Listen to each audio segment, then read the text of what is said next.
I'm an old soul, got a funky sound. Gonna sing a song, turn the world around. Hello everybody, Dr. Alex Vasquez here, and right now what I'm going to do is review a conference presentation that I did back in 2013. I'm looking at it right now on my computer screen. Apparently, at least at one point or another, the title of this presentation was Using Peer-Reviewed Research to Optimize Brain Function Using Nutrition. That's ambitious but reasonable. So the reason I'm doing this is because I've actually never seen this conference presentation of my own presentation. At the time that I did this, back in 2013, so it's about 11 years ago, my life was such hell, actually, at that time, that the most amazing part of this presentation is the fact that I was able to give it. Because, not through any, personal problem or shortcoming in my own life, but I was working with a group of people. I was obligated to work with a group of people. And they were just idiots and thieves and incompetent clowns. This was my escape, actually, from working with them. So, this was it. This was the last time I ever saw those people. So, it's a long story. If you know my history, or if you've followed my blog pretty closely, then you can probably figure out what I'm talking about. Otherwise, it's going to be a bit of a mystery because I don't want to give out too many details. But again, this was hell. This was absolute hell. I love to teach. I organized this entire conference myself, literally myself. It's not like I had an assistant to do the work. I did everything for this conference myself. It was a 5-day conference in Portland, Oregon. We had people flying in from all over the country to speak and internationally to attend the event. I did the whole thing myself. And the reason for that, among perhaps a longer list of reasons, but part of the reason that I did it is because I wanted to know what it was like to actually have to do everything. I didn't organize this conference because I wanted to continue organizing conferences for the rest of my life. But in the world of legitimate leadership, leaders ought to know what the hell they're doing. And if I was going to do this conference and then maybe do others, I needed to know the insides, the guts of the process. And so I committed myself to doing everything about this myself so that I would understand what was required in doing a high-level international conference. And it's not like this was my only job. I had other jobs at the time. I was probably working like 3 jobs. I can't be too specific about the details because I've written about it pretty harshly. But again, no one's going to know what I'm talking about because in this sense, because I was working several jobs. I was teaching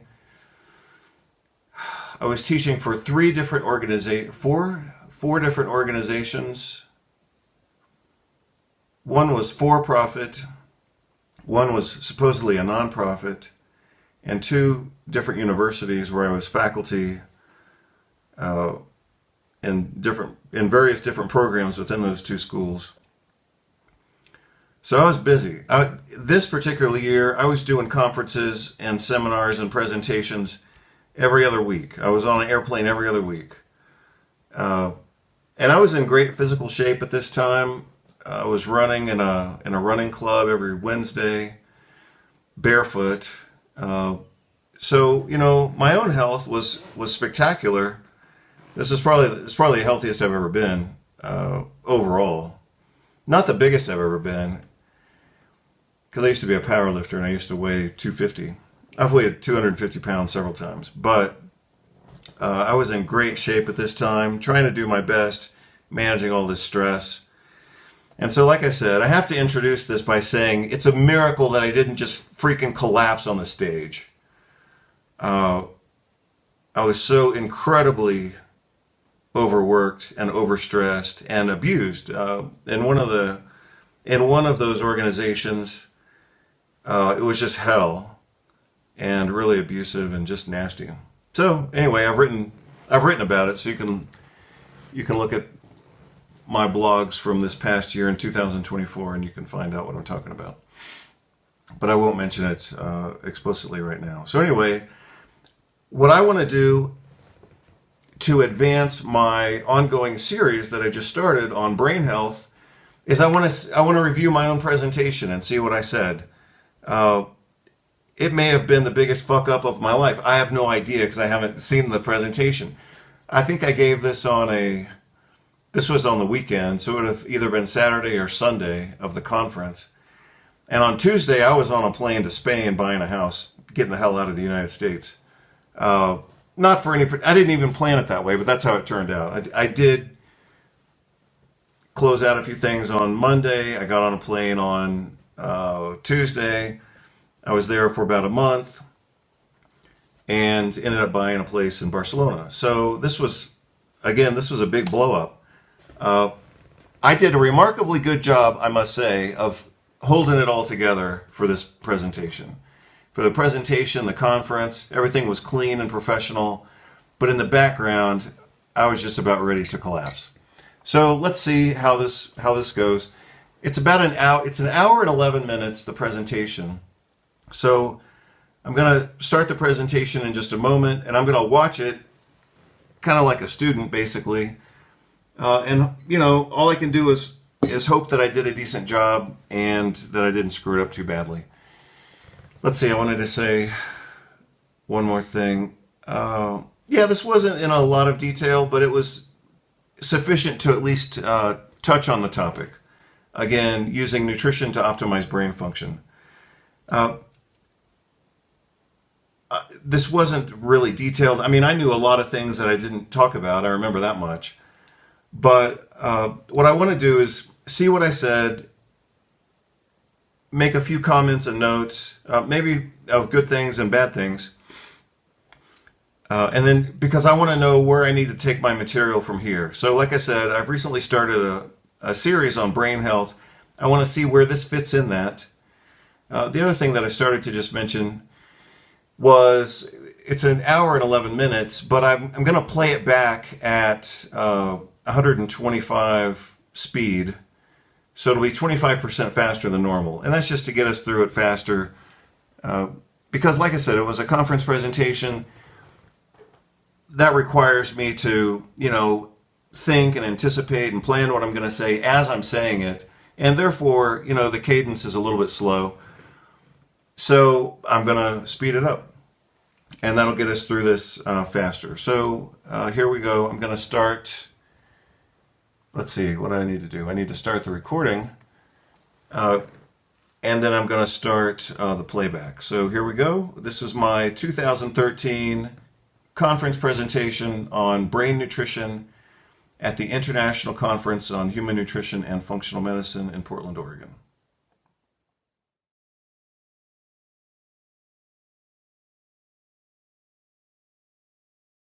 So, using peer-reviewed research to optimize brain function using nutrition, what all clinicians need to know, or alternatively titled, what I think about when I'm working with patients. So what I want to do is just kind of glue a few things together, and we're speaking of glue, we'll talk about astrocytes and microglia or microglia as we go through this. What you have in your note packet, which has the big mechanical brain on it, brain with all the moving parts, you've got the first section of what you're going to see right now. You'll certainly have the rest of it by tomorrow. And then after that, which we'll go through as well, you've got 28 pages of from a chapter that I wrote in a textbook that I published in 2009, which I got approval that we could use it in this context. So we'll go through that as well just to get you familiar. But basically, it's just a review of research, citations, conclusions, just like the slide presentations. So I think you'll find that to be useful. Because obviously, we're all trying to end up with news that we can trust, that's well documented, that's evidence-based, and that we can actually apply in our practices. So that's what I have in my textbooks. So we'll go through that at some point over the next 59 minutes. So here, there are a few things that I wanted to talk about. I know that all the speakers touched on these, but I'd like for us to just, I'd like for us to just put it all together. Sorry, the screen didn't change over, so let me, instead of looking at my favorite apartment, you can look at the slides. Sometimes it changes automatically and sometimes it doesn't.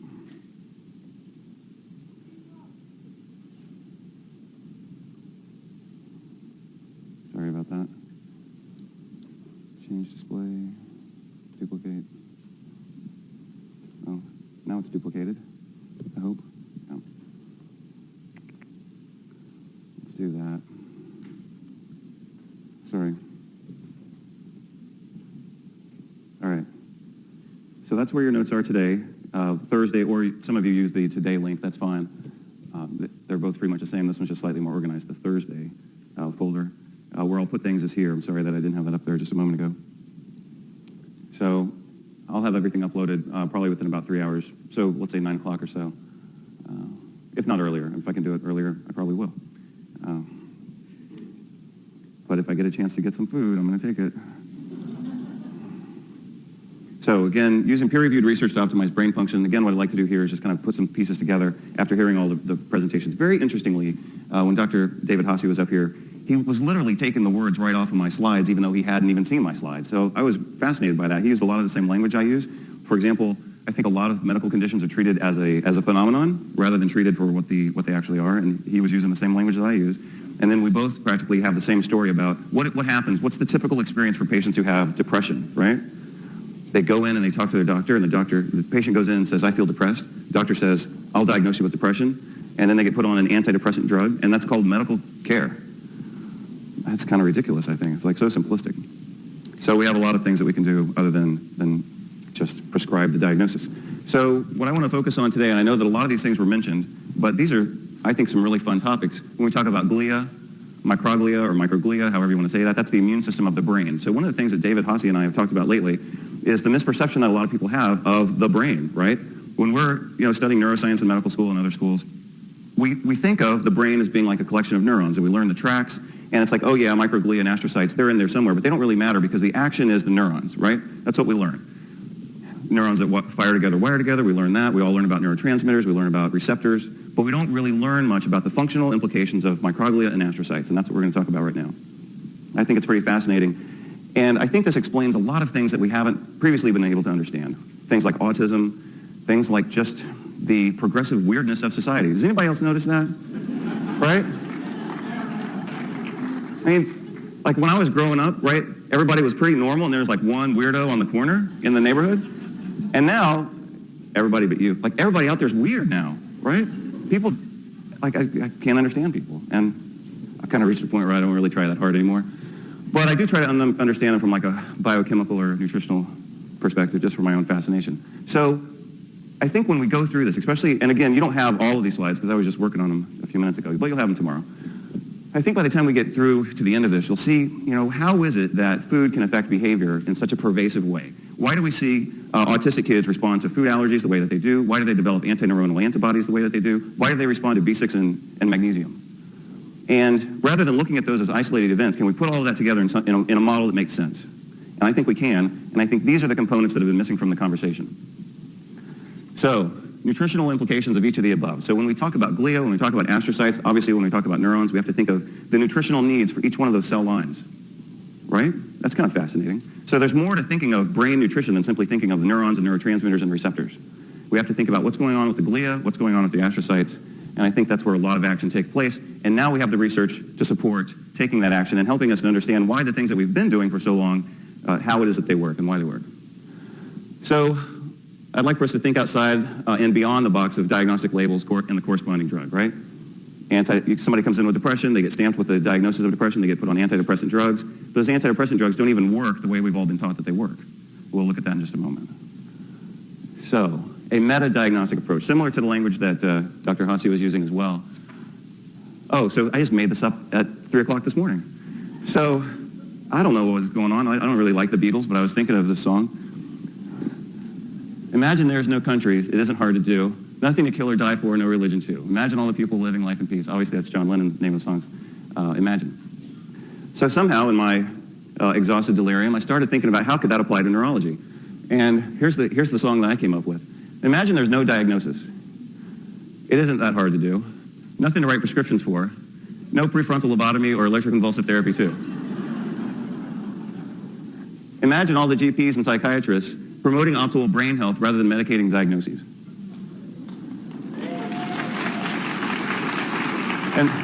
And that's not to be offensive. David Hossie and I were having dinner last night. We were talking about this. It's like no one, even neurologists, don't focus on brain health. They focus on disease management. And years ago when I was finishing, well, actually, this was my first rotation when I was in third year medical school, was the psychiatry ER ward. Great. And even the doctor who I apprenticed with at that time, he said the field of psychiatry doesn't exist anymore. He said it's been devolved into psychopharmacology. He says all we do is diagnose and drug people. He says we don't try to understand them, we just diagnose them and medicate them. Promoting optimal brain health rather than medicating diagnoses, that's my song. So something I said a long time ago when I was presenting for IFM, so this was 2008, is, let's say you're an MD or whatever practitioner you are. What would you do if a patient came to you and you didn't have a prescription pad or the pharmacy is closed or the drug companies are on strike? What would you do? Right? You'd have to understand what's going on and treat the foundational cause rather than just medicating the symptoms. I mean, that's the ultimate answer. In that conversation, I was talking about rheumatoid arthritis. But if we take that approach, rather than trying to put a stamp on their forehead of their diagnosis and then prescribe the appropriate drug, why don't we just try to understand why they're having those symptoms to begin with and what we can do to make their brain work better? So that's what we're going to focus on right now. And I think you'll see that this is consistent with evidence-based medicine, right? So what does that mean? Patient preference. Most patients would rather get healthy rather than get medicated, right? So patient preference is there. I would rather get my patients healthy than medicate them. So my preference is there. I've seen this work. So I have some experience here. The research certainly supports it. We're going to look at that right now. You'll get the updated notes tomorrow, probably in print. And I think the circumstances warrant it. When you look at the adverse effects of a lot of medications, for example, yesterday Dr. Centrone talked about the medications used to treat fibromyalgia. All of them are dangerous, right? And that's not just my opinion. They all come with an FDA-enforced black box warning because they all have been shown to increase the risk of death, right? So we're not playing around here. So what if we could just get people better without relying on drugs that are so notoriously dangerous that they come with a black box warning? I mean, can we do better than that? Those drugs cost about $150 to $250 per month.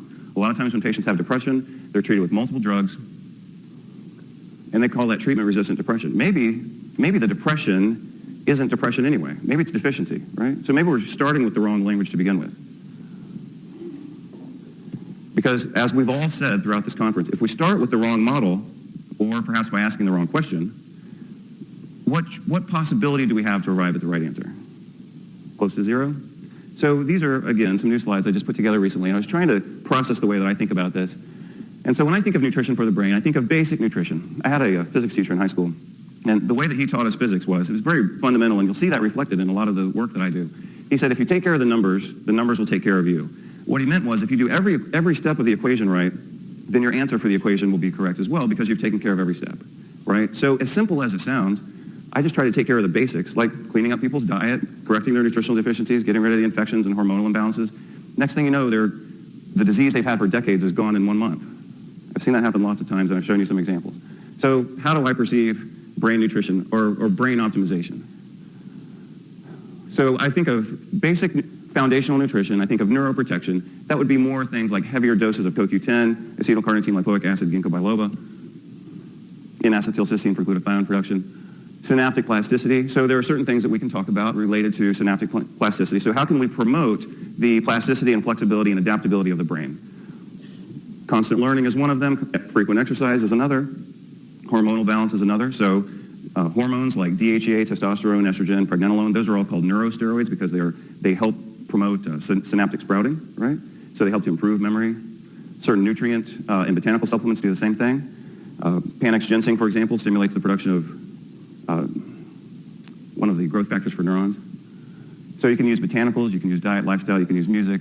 Obviously, most of you have heard of the Mozart effect. I have one slide on that here later. And the new research is that exercise is very important, right? So exercise promotes mitochondrial biogenesis in the brain, as well as reducing cardiovascular risk. I think it was David Hossie who mentioned earlier. When we think of promoting optimal long-term brain health, we have to think outside of the brain, right? Because if somebody has perfectly performing neurons and perfectly performing astrocytes and glia, and then they have a stroke because they have cardiovascular disease or they smoke, it's still going to be game over, right? So we have to think outside of the brain when we're promoting optimal brain health. And then this is something that I haven't really written about or described very much even in this presentation, but it's, I think we could go from neurostimulation to what I call neuroscaffolding, which is kind of like trying to pattern the brain after complex patterns and getting the brain to adapt to those patterns. It's kind of like forming a neurologic template, or kind of forcing the brain to adapt to a complex structure, and then the brain retains the ability to adapt to that complex structure, and then that can have other applications later. So basically what I was talking about there, I remember saying that, and I also remember that I didn't explain it because it was a bigger concept than I had time for, and I also hadn't developed the concept very well then, and I still don't think I've developed it. But let me just perhaps make some type of honorable mention.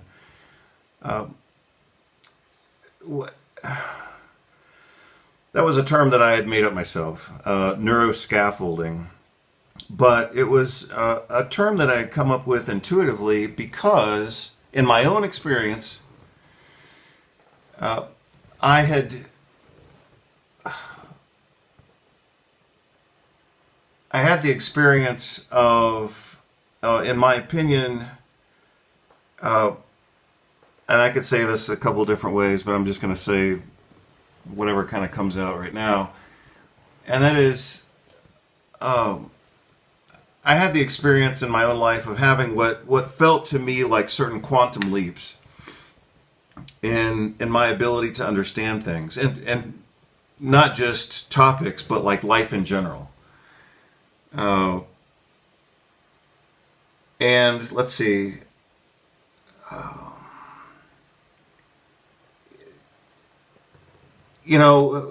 When I was in my early 20s, I've mentioned this before, I was aware that I wanted to learn more about certain academic topics, but I also wanted to learn more about life in general. And I was increasingly aware in my early 20s that the adults that I was surrounded by and surrounded with, I guess, they weren't going to get me where I needed to go in my life. They were good people, they were family, they were friends that I had had for, 10 years or whatever. But I knew that, and this was back in the 90s. Life wasn't so complicated back then.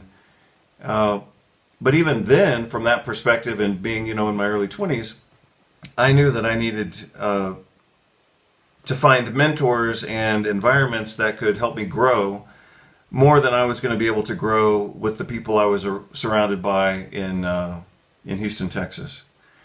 So, this was, I left Houston, Texas in 1993. So until then, I was a pretty aggressive learner. Books and audio tapes. We didn't have, the internet back then. Going to some lectures when I could. Doing some experiential weekends like, let's see, the first one I did was called the Sterling Men's Weekend. And I didn't like that organization at all. And I got out of it pretty quickly. A few years later, let's see, that was in 1994. No, that was 1995 that I did that, 1995. So like I said, I left Houston at the end of 93. By 1995, I was already, starting to get into kind of more aggressive men's work and recovery work.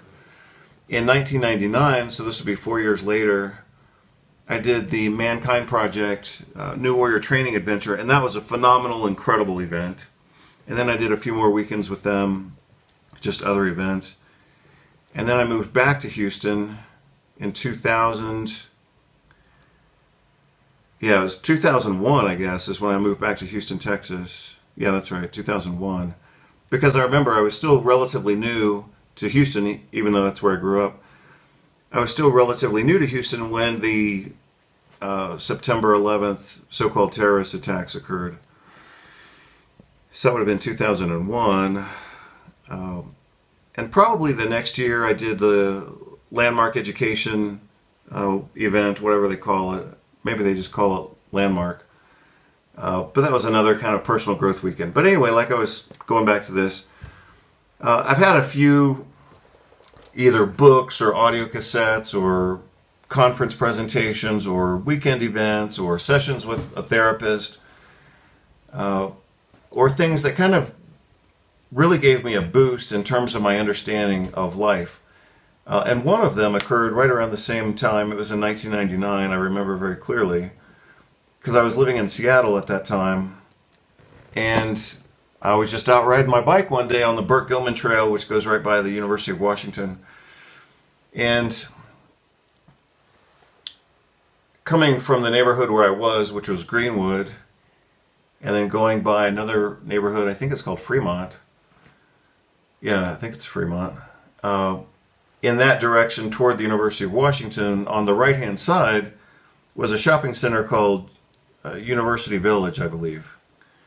And in that shopping center was a Barnes & Noble, and in that Barnes & Noble, I just went in to see what they had. I was going to put it in my, cassette player, my Walkman, or whatever cassette player I had at the time. And it was actually this one right here. I've got it right here. This audio cassette on Nietzsche. And so audio cassettes are, at least typically, they were 45 minutes on each side, so you get 90 minutes. In contrast to a CD, which is about 72 minutes, you could get 90 minutes on a cassette, so you actually get more information. That's why the cassette version is better than the CD version. But this immediately changed my life. Within 20 minutes of buying it, it totally changed my life. You can see the title, The Giants of Philosophy, Friedrich Nietzsche, narrated by Charlton Heston. This was actually written by a professor of philosophy at University of Illinois, Richard Schott, PhD, of course. But when going back to this, I realize I gave a lot of context there. But when I'm talking about neuroscaffolding within this, I'm talking about certain events or insights or books or conversations that just create a quantum leap in one's personal growth and maturation of perspective. And I'm just using, a lot of those different events, but also this particular summary of Nietzsche's work. I mean, this was life-changing for me within minutes. And the other works, to go completely in a different direction from psychology and philosophy and all this stuff, the other thing that's been a big quantum leap in my personal development has been music, and specifically the music of Strunz and Farrar. And, by now, I've been listening to their music for 30 years. Sometimes it's the same, like the first, what did I buy? I bought an audio cassette. So I bought an audio cassette of Strunz and Farrar, as I recall, in 1992. And I still listen to the same cassette. And yeah, it gets a little boring after a while because I've listened to it for so long. But the other thing is, even though I still look for new music, I'm so kind of entrained to their style of music that listening to other music at times is just repulsive. And I have a lot of very broad musical interests. Everything from Metallica to Buckethead to Nirvana. But a lot of, and I listen to music in Spanish and English and Portuguese, whatever. But no doubt about it, the music of Strunz and Farrar has changed the way that my brain works. And perhaps for that reason, I have a distaste for a lot of other music. Even though, like I said, I listen to Glenn Gould and Metallica on a regular basis and a bunch of stuff. I like blues and some kind of Motown derivatives and all this kind of stuff. So I listen to a lot of music, but the music that's unquestionably changed my brain is the music of Strunz and Farrar. And like I mentioned in this presentation, I talk a little bit about the Mozart effect, and that's probably the official paradigm for this concept of neuroscaffolding. So my interpretation of the Mozart effect is that, and I guess this is my interpretation of music as well, But the reason that so I guess I've never talked about this before. But, if we were to try to differentiate music from noise, what's the difference between music and noise? So for example, one song that I do particularly like, even though it's pretty aggressive and some would probably even describe it as somewhat violent, is a song called Fight Fire with Fire by Metallica. It's one of their old songs. I'm sure it came out in the 80s. But it's a great, great song. It's pretty fast. And I'm sure that a lot of people who aren't familiar with that song or that type of music, they would consider that song to be chaos. Another good example of that would be some of the music by Buckethead, for example. Buckethead it's kind of a weird name, but he's just a guitarist and he wears a bucket on his head. But he's a really amazing guitarist, and his music is remarkably fast. But I think a lot of people would consider that to be chaos, or maybe even just noise. So I guess, somewhere in the spectrum of music, we've got music that people can identify as music. And then at some point, for a lot of people, that music would just degenerate into chaos or noise. But why then would some music be beautiful, like these two examples, Buckethead and Metallica? Why would I consider that music beautiful when another person might consider it just to be total noise or chaos? And my interpretation of that isn't just necessarily personal taste, but rather the ability to identify patterns within that music. So, for a long time, when I would listen to the music of Struns and Farah, I could actually visualize or see the music, in some crude sense. And when I listen to Fight Fire with Fire, for example, the song that I mentioned from Metallica, I can kind of visualize the song, like the beats and the music and all this kind of stuff. And a little bit with Buckethead, even I don't really make a big effort to so-called visualize it, but it either happens or it doesn't. And also depends on, if I'm focused on the music or doing other things. But my interpretation of the differentiation between music and noise has a lot of times certain things are just noise, of course, but somewhere in there, in that spectrum, let's assume that it is music. Why would some people hear it as noise? It's because they don't have those patterns in their brain necessarily. Whereas, whether we start with those patterns or whether we learn those patterns, at some point, we as humans and me as an individual, I can go from classic music easily to, so-called hard rock or punk or whatever, Generation X. But my experience of that is pattern recognition and pattern reinforcement. And that's really what I had in mind in this conference when I talked about neuroscaffolding. Same thing with psychology or philosophy at a pretty deep level. Basically, the concept of neuroscaffolding is that we can expose ourselves to higher order ideas and higher order thought processes, including music.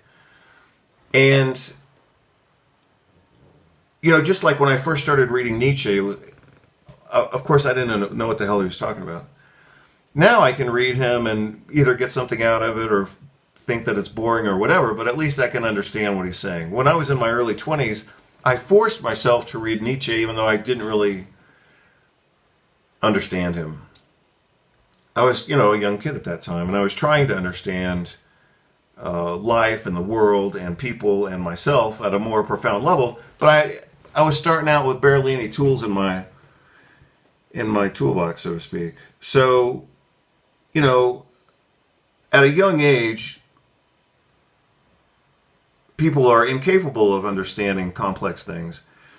But between the accumulation of life experience plus just biological brain development, which peaks out around 25, but between, brain development and learning and being exposed to experiences and accumulating concepts, and then kind of force feeding oneself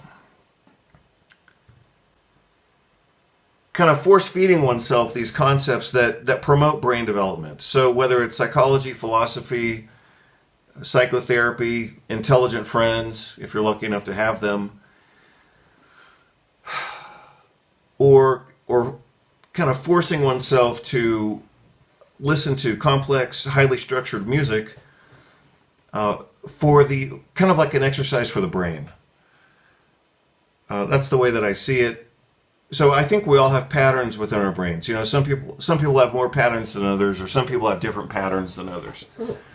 But the idea is, from my perspective on music, is that unless it's just total garbage noise, then it is a pattern, and it's either kind of a pattern that grooves with your brain or not. And the more types of music that you can listen to and enjoy and appreciate the pattern, or even the sentiment behind the pattern, then I think that that breadth of appreciation is a reflection of the breadth of patterns that one has within their own brain, but also, that doesn't have to be innate, so to speak, or congenital, meaning that I think we can use music, just like we can use psychology and philosophy, to kind of stretch and force our brains to adapt to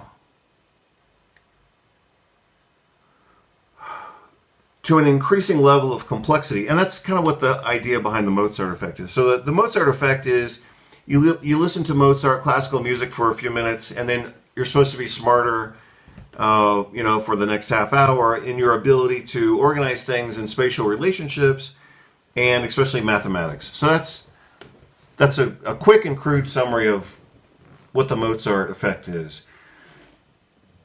When I look at the studies actually investigating the Mozart effect, or if maybe you would have the same conclusion if you looked at them, the studies are just pathetically designed.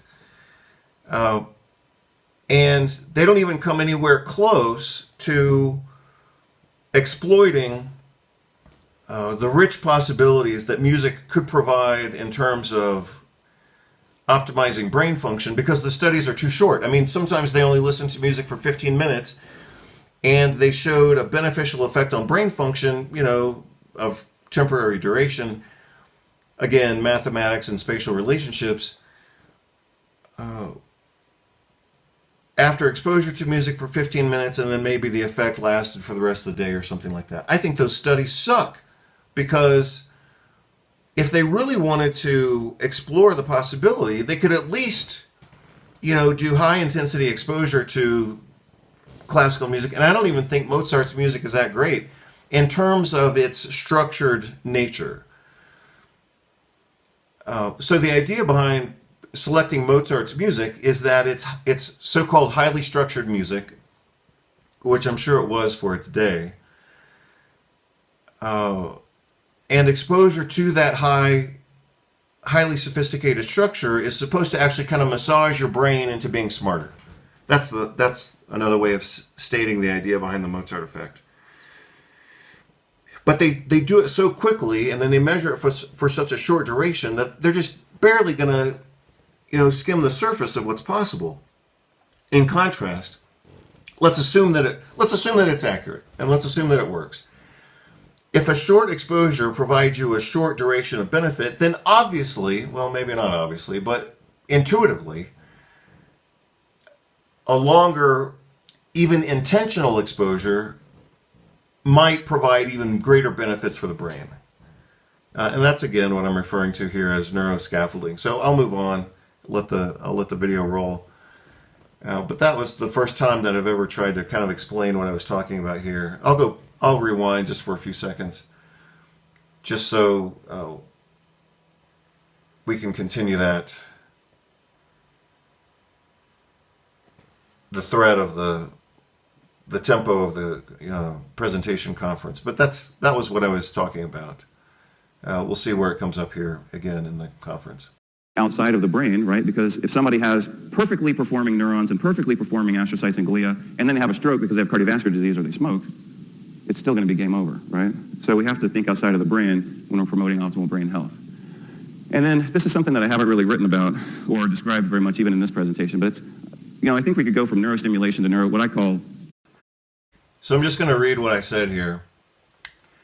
Neurostimulation, so that could be exercise, that could be certain nutritional supplements, but certainly exercise. And neuroscaffolding, which is what I just, tried to describe, via highly structured neurocognitive templating. Again, that could be psychology, philosophy, or music. And then the next line I say, sophomoric to stimulate without an optimal environment. In other words, you don't want to stimulate synaptogenesis to a junk environment. So I'm glad I said that, because I still think that's correct.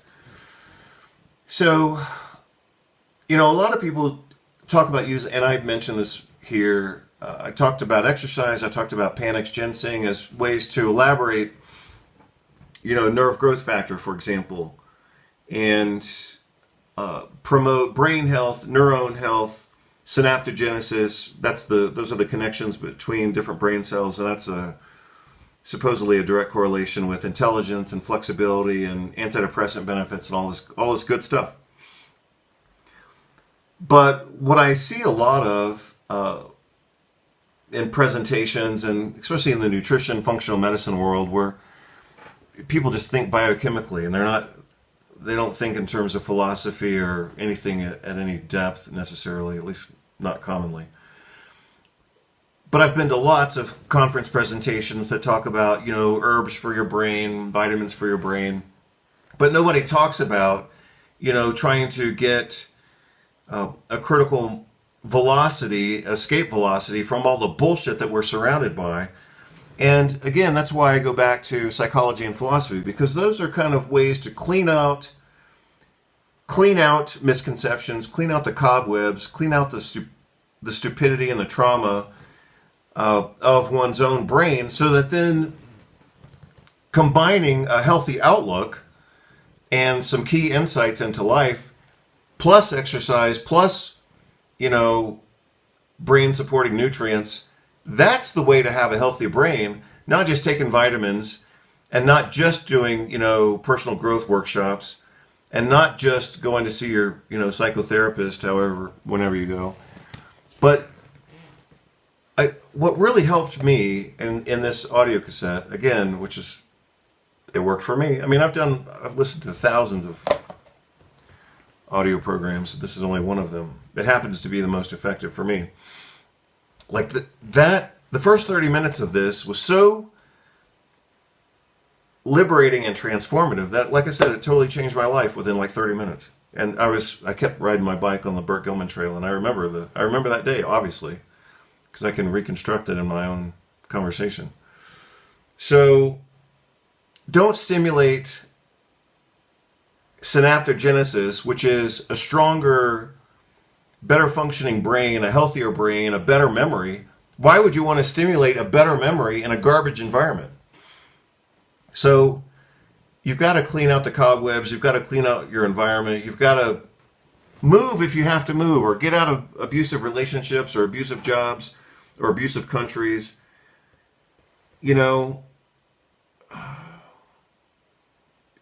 But the idea is don't just think taking vitamins and going for a walk is going to give you a healthy brain. If your brain is loaded with a bunch of garbage from your family, from your past, from your relationships, from mistakes, from whether they're your mistakes or other people's mistakes that got imposed on you, or both, don't think that, taking a multivitamin and eating a healthy diet and getting some exercise is going to give you a healthy brain if your programs that you're running within that neuronal network are themselves unhealthy.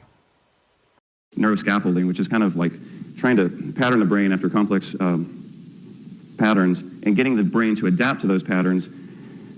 It's kind of like forming a neurologic template, or kind of forcing the brain to adapt to a complex structure, and then the brain retains the ability to adapt to that complex structure, and then that can have other applications later. So let's just focus on this for now. A lot of people want to talk about like a special formula here, or a new supplement, or exotic botanical, but I think things can be much more simple than that. People like pills and silver bullet solutions because then they don't have to overcome their own inertia. But let's allow ourselves to be amazed by the power of some simple solutions. So I'll give you some examples. I'll extend some of the conversations that we had earlier today, and we'll see if we can apply that clinically, and of course we can. So here are a few more ideas that I put on paper. You'll get this again later. So when you think of the brain, as I just said, I want you to, in this conversation, we're going to focus on a couple of different structures. We're going to focus on microglia or microglia. That's the immune system of the brain. Astrocytes are kind of the glue or supporting structure cells. Blood-brain barrier, and neurons, right? Usually when we think of the brain, we just think of neurons, right? Receptors, mitochondria, neurotransmitter precursors, phenylalanine, tyrosine, 5-hydroxytryptophan, melatonin, hormonal flex, etc. Well, that's why I put this last, because what happens here is affected by what happens here. So if you want these neurons, number 4 on my list, if you want those neurons to perform well, we have to attend to the other 3 preceding elements: microglia, astrocytes, blood-brain barrier. So let's think of creating the optimal environment for this remarkable organ. And in this context, we're not going to think too much about diagnostic labels. Same thing that David Hasse said earlier, even though he's not seen my notes. So I think that's pretty much the same. Yeah, so we're going to focus on, we're going to use a wellness model. Like, how can we make things better rather than how can we mask the manifestations of some disease? And this is the same conversation. This is almost verbatim what David Hasse said, and I wrote this a month ago. We just talked about that. So let's get into the fun stuff. Let's make the brain work better. So I divided this up into several topics. Again, you have some of these notes, but since I just reorganized them, you don't have the current version, of course. So like I said, you'll have it soon. But in this case, you get to experience it raw. So special topic, and again, we're just going to go back to common sense. A long time ago, I defined alternative medicine as the clinical application of common sense.